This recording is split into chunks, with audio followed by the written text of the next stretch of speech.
working like all of you are right now. Hi there. So we can get going. Sorry about our board meeting will be next Tuesday. Next Tuesday? Yes, ma'am. Okay. At 2 o'clock. Perfect. So we're ready to begin. The time is 12:03. We will start our workshop for today. Mr. Superintendent, we're having a little trouble with the computer, so if you could just hold on just a second. Well, good morning, Ms. Watts. Good morning, board members. Thank you for joining us in this budget workshop. We do have Ms. Yolanda Gonzalez sign up to speak. And so I just read, Ms. Gonzalez, we're going to let you in to speak shortly, but I want to read just this comments right for you. So the next item on the agenda is public comment. The public comment portion of our meeting is available to members of the public who wish to address an agenda item to be considered by the board on today's agenda. Anyone who wants to speak during public comments must sign in prior, which is you did. Each public comment speaker will allow a maximum of 3 minutes to address the board. Public comment portion of the meeting will allow all speakers who have signed up before the start of the meeting to address the board. At this time, regarding an item on today's agenda, I ask that you not discuss students who are not your own child. Policy BW7, FNG, and GF are available for specific complaints regarding employee, parent, and members' complaints, respectively. Thank you, and I want to let Ms. Gonzalez speak. Thank you very much. I hope everybody's doing well. My name is Yolanda Gonzalez, and I'm with the Texas State Teachers Association. I work really closely with the Donna ISD employees. And here recently, we've been very concerned regarding the increase, the pay increase for next school year. I know you're considering a budget this afternoon, and we're hoping that the administration has come forward with an increase for the employees. We have been working throughout the summer with our members and really in general all employees, and we have almost 1,000 signatures within about a 2-week time frame, which request that the district consider a 5% pay increase plus a $1,000 hero stipend for the 2021 school year. And this is due because of all the hardships that everybody's going through. I know that the district has had to consider some extra additional expenses. However, you know, let's not forget that the employees had been without a pay increase for at least 3 years prior to last year. Last year there was some equity adjustments and some increases that came, and it was a large part due to the state funding that came through. This year we are asking for a 5% and a $1,000 increase in hero pay. Most other school districts have offered some sort of hero pay for the employees, and most other districts are doing anywhere between a 3 to 6%. So we are hoping that Donna, in trying to keep up with the economy, in trying to keep up with equity in positions, and with, you know, just trying to continue to look to the vision of improvement and growth and the well-being of the not only the Donna ISD employees, but actually the entire community. We are hoping that that is also on the table, an increase for the employees, and a stipend for all the work and all the sacrifices that they have made during this time, during the corona closures, during the quick to react, quick to do, quick to adjust time frame that they had to continue with the education of the students, and also to continue providing the services that they do. So again, we're asking for a 5% increase for all employees and a $1,000 stipend for all employees for the 2021 school year. Thank you very much. Thank you. We'll continue then with our workshop, Mr. Superintendent. Yes, Ms. Watts, thank you again. So with us today is obviously our CFO, Ms. Ludivina Cancino, and she's here to present with us some updates for the 2019-2020 school year, budget, but also they already started planning for next school year. So I'm gonna let Ms. Cancino take it from here. Good afternoon. Good afternoon. Can you all see my screen? Yes. Yes, ma'am. Okay, Yes. perfect. Okay, so we're here for budget workshop number 2. And some of the things, the items that we'll be reviewing will be an update on the current year, 19-20 budget. It will be a preliminary look at our next year's budget for 2021. And a couple of compensation plan options, and then I will entertain any questions that you may have at that time. Okay, so the current situation, or the way our 19-20 budget looks like, we've already ended our school year. So we have our ADA for the school year. So what we have here is our revenues as we budgeted for them and as we are projecting ending for the year, and taking into consideration our ADA. So we budgeted for local revenues, and these are our tax collections, almost $17.8 million. We are projecting collecting $16 million, and that is a difference of $1.7 million decrease. On our state revenue, we estimated almost $133 million. We are projecting a $135 million. That is a increase of almost $2.4 million. And on our federal SHARs, we anticipate a decrease of about $350,000, which leaves our total revenue for the year at $155.5 million, which is a difference of $293. It's a gain from what we had estimated. And the major reason we have that increase, and you'll see it is there on our state revenue, is that we had an increase, or we counted more, we saw an increase actually on our early education section in our bilingual program. So that's where the net gain is coming in from. So this is good news given the situation. I think this is really good news for the district. So I'll go into detail as far as the ADA for next year, and I'll touch a little bit on this year, actually, on the 19-20 for the actual. And ADA for the 6 weeks first through the 4th 6 weeks, our actual ADA was 13,107. Our foundation, if I ran my numbers based on just that ADA, which is our actual, normally we're able to keep our best 4-6 weeks because we're one of the districts that has a large migrant population, so we're able to drop our lowest 2-6 weeks. So worst case scenario, had this been a regular year, this is what we would be looking at. The foundation school program, we would have seen almost $129 million. Our available school fund at $3.4 million, and for a total aid of $132 million from just the state portion. Now, because of the COVID situation, there were some changes that TEA implemented, and we're getting guidance, and this fluctuates. You know, what I'm presenting to you may change a little bit later on, and you know, it just keeps tweaking and changing, evolving from day to day. So just to give you an explanation, as you see the ADA, it is a significant drop. It is almost 1,000. It's 900 ADA that I dropped. What I anticipate TA is going to calculate ADA for the summary of finances. So what we did first is we applied a ratio to the first 6 weeks based on last year's on 18-19 actuals. So we first did that, and then we had to adjust for the CARES monies that we're going to receive and further reduce our ADA to incorporate the money that we're getting, because it is not additional funding, it is to replace a loss. So they are going to automatically reduce our ADA to give us this money. So this is a little tricky. It may change by the time we get our summary of finances, but this was the best I could do with the information that I did have. I have our foundation school fund going down to $121.6 million. Our available school fund will remain the same, and the money, the difference that you see on that foundation school fund is made up, or it's made up with the CARES Act, which we would be getting $7.7 million. That is a decrease of 5% for equitable services.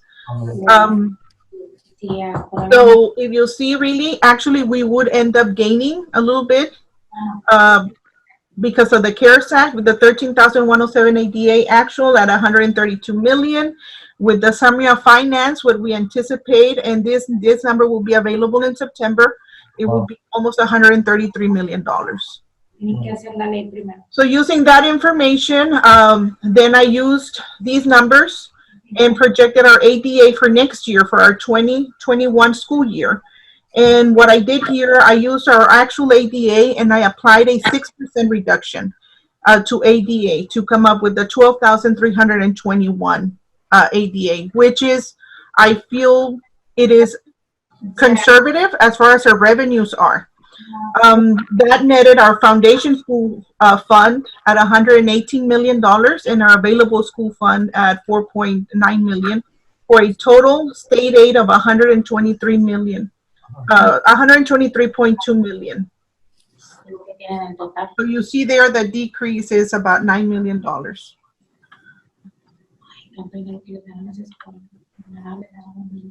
To give you a little background as far as the ADA calculations for the 2021 school year and some of the things that we're taking into account is that schools will have to offer in-person instruction daily for every student at every grade level. That is not something that Donna is implementing. That is something that TEA has mandated.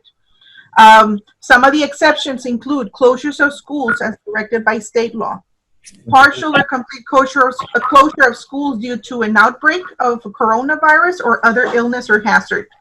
And the first 4 weeks of school as part of the start of a school transition period is the district can stand up remote instruction for all students. The student has committed to remote instruction for the grading period. That is also an exception.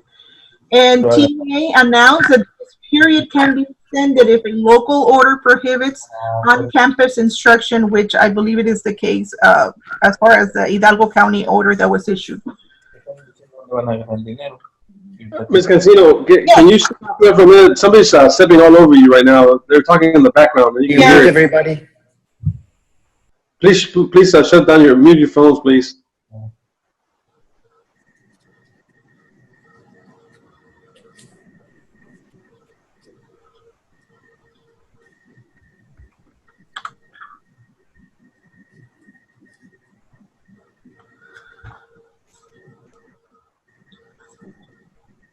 Okay, on the next slide, given how erratic attendance will likely be next year, if we're gonna have closures or not, or depending how we do, the agency has also proposed two hold harmless provisions. The first one will exclude the first 2 attendance periods from annual average. That's the first 6 weeks would be excluded. If the data shows a drop of more than 1% compared to the same period in 1920. A historical ratio based on attendance in 1819 will be applied to ADA counts from the 3rd week through the 6 weeks. Kind of what we did this year as well when I calculated the ADA.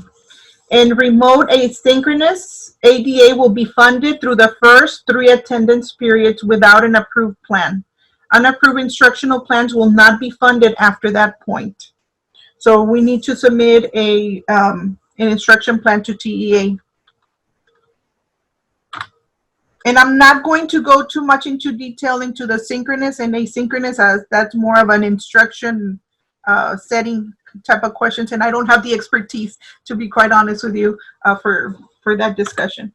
TA will also implement a cap on remote attendance next year, and the aggregate attendance rate for synchronous or asynchronous attendance cannot exceed the aggregate attendance rate for 18-19 school year, and in-person attendance is not subject to this cap.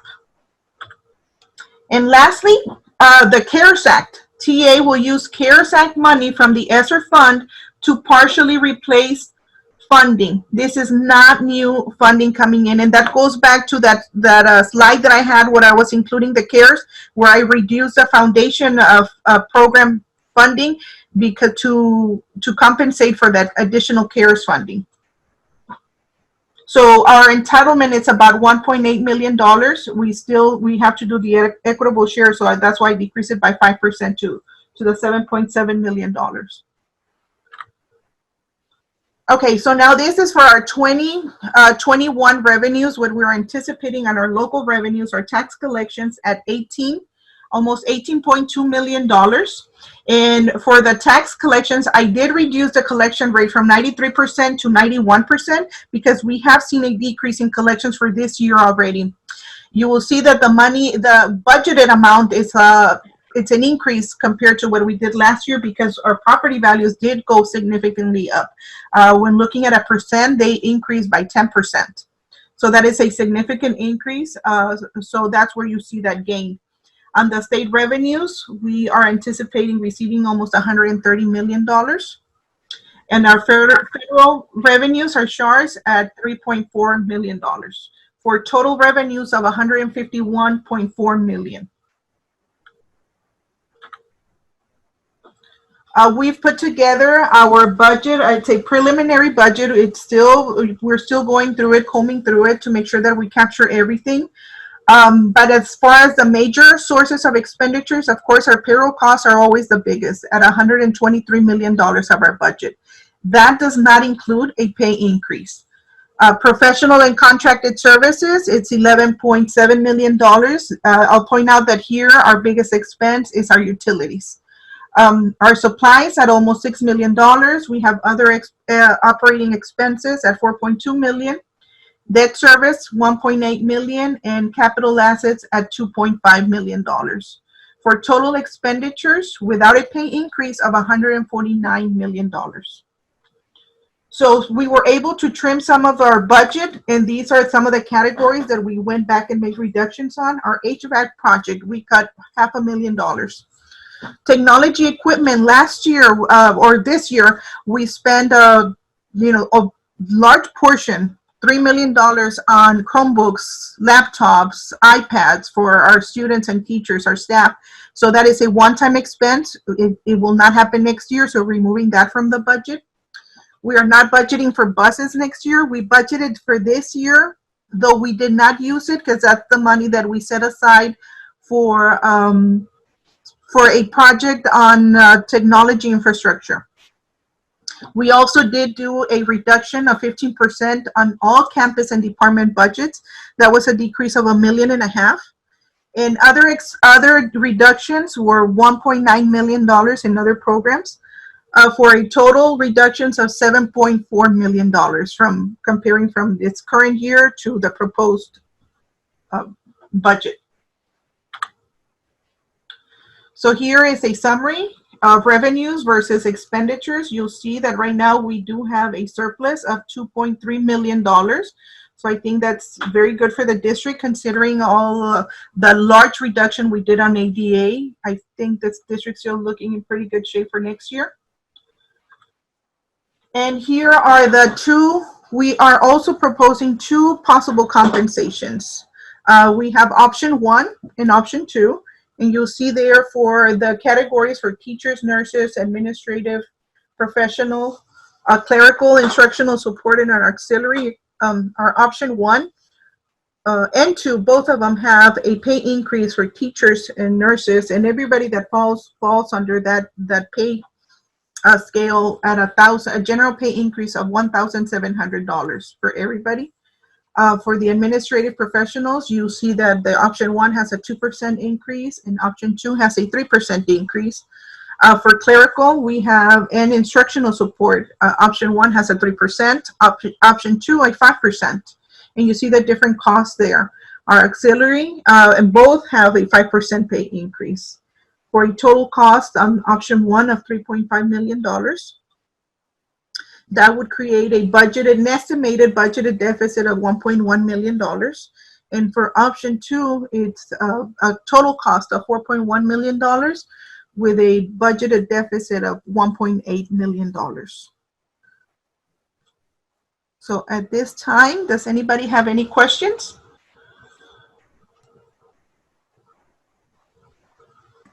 I actually have a question, but maybe more for Dr. Sorolla. Dr. Sorolla, I know that last year When TASB came and did the study, it indicated that we had about 90-something extra teachers, surplus teachers. Do you know what the status is going into the new year? We have done our staffing meetings with the. We cannot hear you, Dr. Sorolla.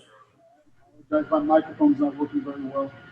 But Dr. Valdez, we did our staffing meetings with the campuses, and I do recall that the overages are not any worse, close to 90.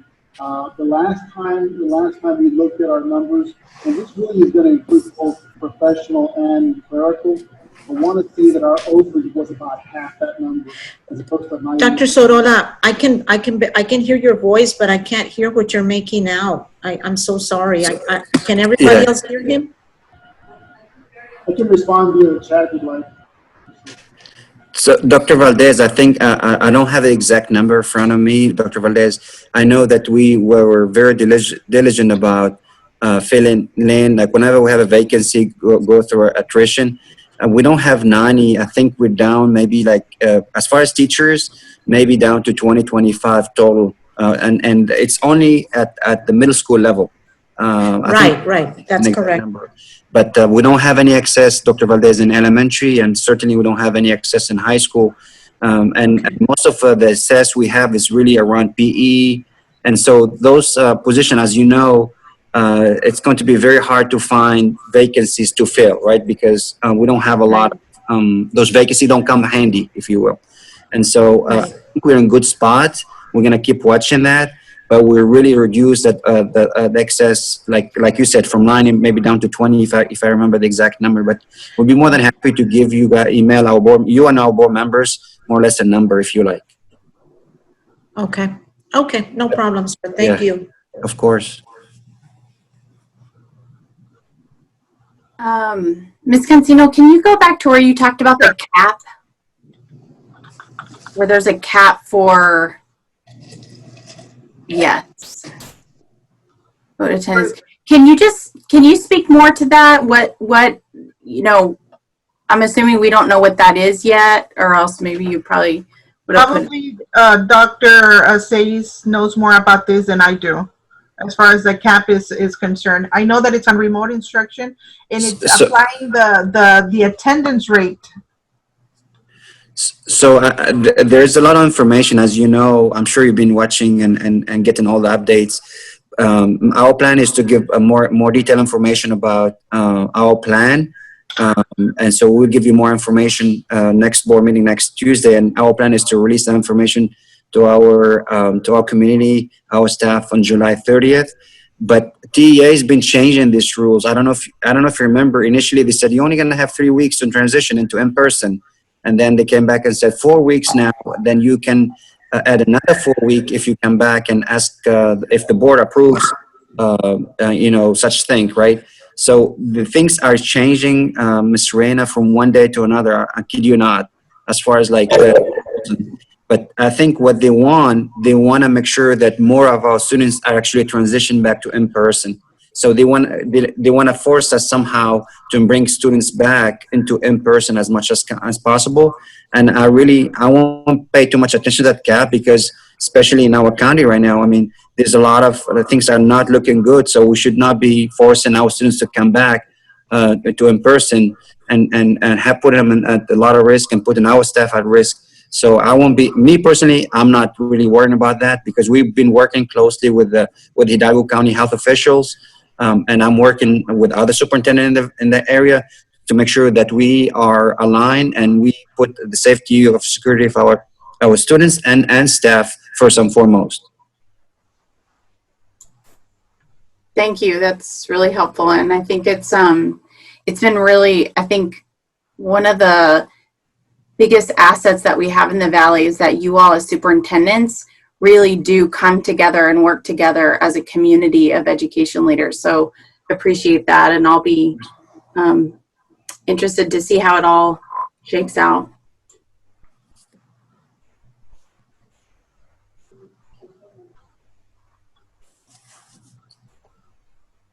Can I ask a question here on the options 1 and 2?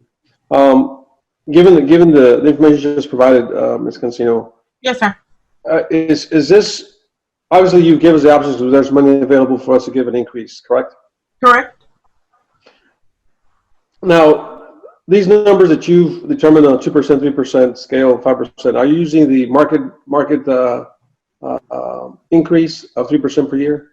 Is that what you're looking at? What we are doing, we actually had, we contracted with TASB again to run these numbers for us. It is a 2%, 3%, depending on the midpoint of the pay grade the individual is in, which were adjusted. So one thing I didn't point out is that this will bring our starting pay to $51,500.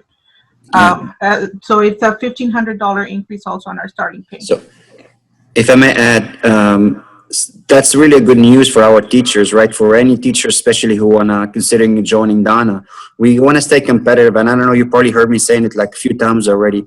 As a district, our teachers are the one really who are teaching our students, are instructing our students. So if we are competitive, if we manage to recruit and retain the best teachers, then our students would benefit the most, right, from it.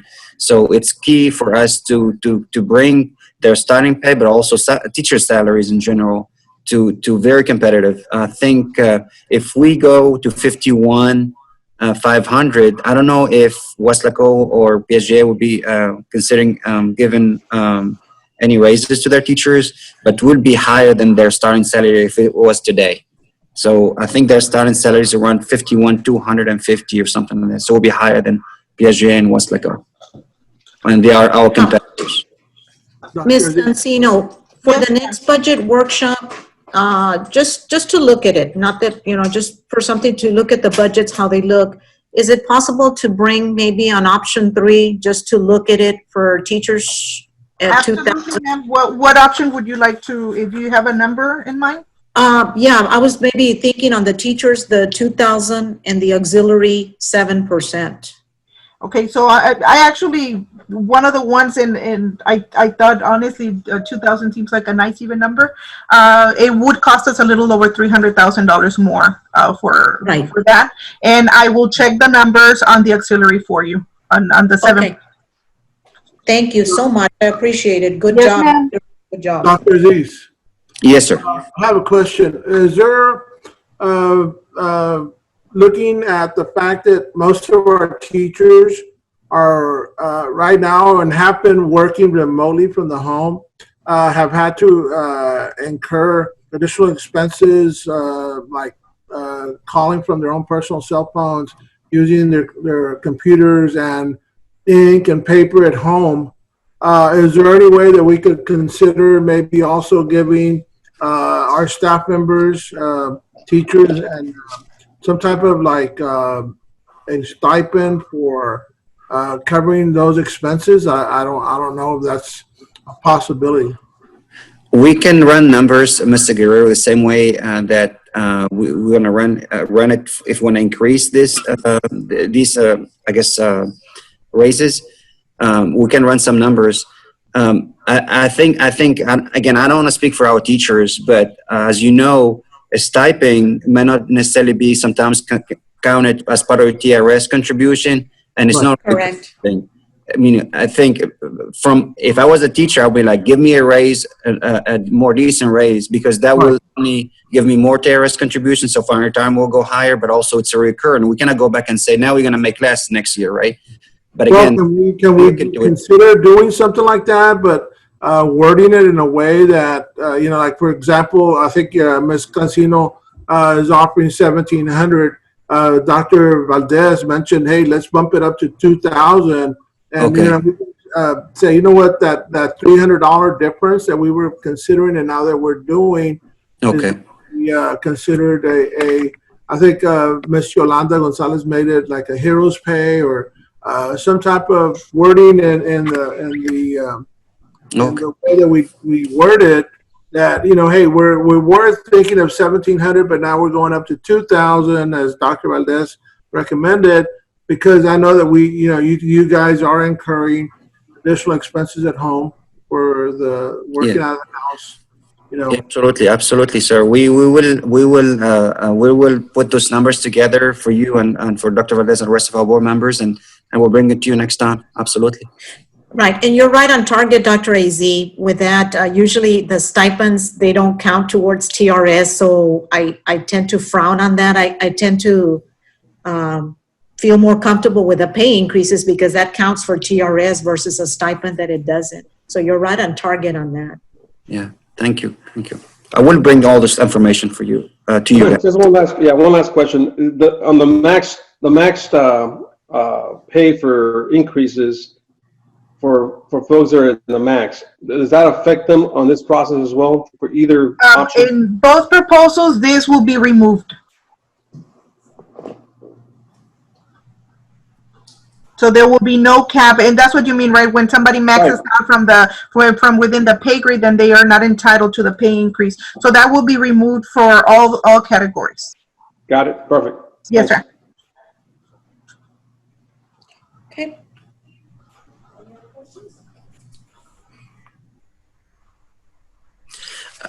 I just want to thank our board members really for your support, because we won't be able to talking about even raises if you wasn't of your support. So thank you for allowing us to make things happen for our staff and our teachers and all. I apologize for the issue with the rescheduling the board. So apologize for any inconvenience, but I'm looking forward to having our board meeting next week, next Tuesday.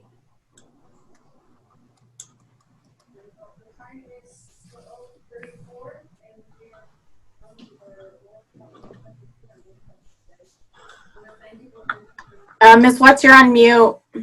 You're on mute, Ms. Watts. You're muting.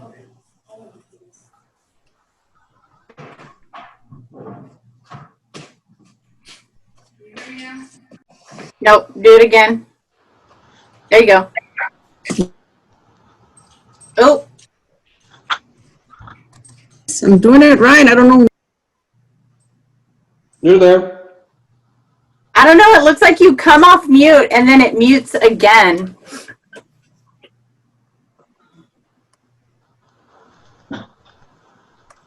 Okay. There you go. Okay, they fixed it. Thank you. Thank you, Frankie. Okay, this concludes our workshop today. It's 12:35. I just want to thank you so much for being able to attend this workshop. It was a very good workshop that we attended. Thank you, Ms. Cancino, for a very well done presentation. The board also thank you for your questions because they were clarified, and that I'm very grateful for that. So, and we will see you next Tuesday. Stay safe and be healthy. And thank you. Bye, everyone. Be blessed, Thank you, everyone. everybody. Thank you. Bye-bye. Everyone. Take care. Bye. Bye.